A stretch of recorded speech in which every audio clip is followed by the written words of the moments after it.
मेरे प्रिय परमेश्वर का वचन भजन संहिता की पुस्तक उसका 138 अध्याय और उसके 2 पद में कहता है कि क्योंकि तूने अपने वचन को अपने बड़े नाम से अधिक महत्व दिया है। मेरे प्रियो पर प्रभु यीशु मसीह ने अपने नाम से ज्यादा परमेश्वर के वचन को महत्व दिया और परमेश्वर का वचन जो है सदैव बना रहने वाला वचन है। इसलिए आपको भी परमेश्वर के वचन को महत्व देना है क्योंकि वचन सदैव बना रहेगा। बाइबल भी वचन कहता है आकाश और पृथ्वी तो टल जाएगी परंतु परमेश्वर के वचन की एक भी बिंदु न टलेगी क्योंकि वो वचन सदैव बना रहने वाला वचन है। एक समय में ये पृथ्वी भी खत्म हो जाएगी, ये संसार भी खत्म हो जाएगा परंतु हमारे परमेश्वर का वचन सदैव बना रहने वाला वचन है। और जब आप उस वचन के अनुसार यदि आप अपने जीवन को व्यतीत करेंगे आप अभी सदैव बने रहेंगे। मेरे प्रियो प्रभु आपको सदा सर्वदा तक बनाए रखेगा। इसलिए मेरे प्रियो परमेश्वर के वचन को हमें महत्व देना है क्योंकि वचन सदैव बना रहने वाला है। और परमेश्वर का वचन यशायाह भविष्यवक्ता की पुस्तक उसका 40 अध्याय और उसके 8 पद में कहता है घास तो सूख जाते हैं और फूल मुरझा जाता है। कितनी अच्छी बात परमेश्वर का वचन कहता है घास तो सूख जाती है और फूल भी मुरझा जाता है। जब हम सुबह उठ के जब हम देखते हैं कि कितना अच्छा एक फूल खिलता है, घास भी कितनी अच्छी खिलती है परंतु जब धूप निकलती है, दोपहर आती है, फूल भी मुरझा जाता है, घास भी सूख जाती है परंतु परमेश्वर का वचन अटल बना रहेगा। हालेलुया मेरे प्रियो परमेश्वर का वचन अटल बना रहने वाला है। परमेश्वर का वचन सदैव बना रहने वाला है और आप और मैं हम उस वचन के अनुसार हम चलते हैं। आप और हम वचन के अनुसार हम चलने वाले लोग हैं मेरे प्रियो।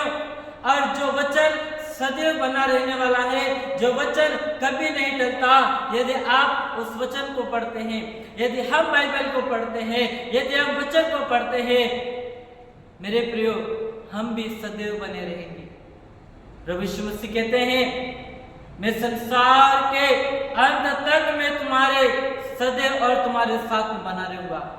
वो प्रभु यीशु मसीह वो सदैव बना रहने वाला परमेश्वर आपके और मेरे जीवन के साथ में जो प्रतिज्ञाएं प्रभु यीशु मसीह ने आपके और मेरे जीवन से किया है उस प्रतिज्ञाओं को ओ प्रभु पूरा भी करेगा।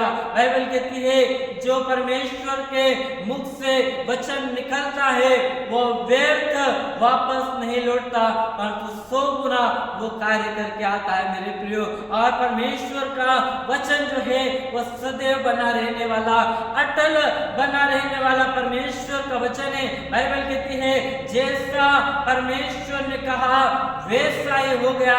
जो बातें परमेश्वर आपके जीवन में कहेगा वो बातें आपके जीवन में पूरी हो जाएगी मेरे प्रियो। परमेश्वर का वचन और जिस प्रकार से पहला पत्रस की पत्री उसका पहला अध्याय और उसकी 25 पद में कहता है कि प्रभु का वचन युगानुयुग स्थिर रहता है।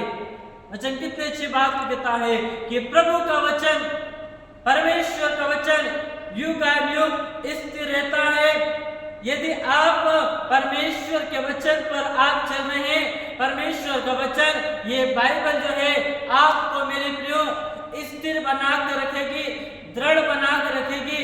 ये परमेश्वर का वचन आपको कभी भटकने न देगा, आपको कभी डगमगाने न देगा। इसलिए वचन भी कहता है कि परमेश्वर का वचन युगानुयुग स्थिर बना रहता है और यही सुसमाचार का वचन जो तुम्हें सुनाया गया था। हालेलुया मेरे प्रियो वो वचन आज प्रभु आपके और मेरे जीवन से बात कर रहे हैं। परमेश्वर का वचन सदैव बना रहने वाला परमेश्वर का वचन है और जो वचन हमने सुना है ये आपके जीवन में, आपके मन में, आपके हृदय में ये सदैव बना रहना चाहिए मेरे प्रियो। इसलिए परमेश्वर का वचन हमें सिखाता है कि क्यों हमें परमेश्वर के वचन को महत्व देना, क्योंकि परमेश्वर का वचन सदैव बना रहने वाला परमेश्वर का वचन है। वो अटल वचन है। ये बाइबल की बातें जब तक पूरी ना होगी तब तक मेरा प्रभु यीशु मसीह वापस हमको लेने के लिए नहीं आएगा। इसलिए मेरे प्रियो हमें बाइबल को महत्व देना, इसलिए मेरे प्रियो हमें परमेश्वर के वचन को हमें महत्व देना है। प्रभु इस वचन के द्वारा आप सभी को आशीष दे।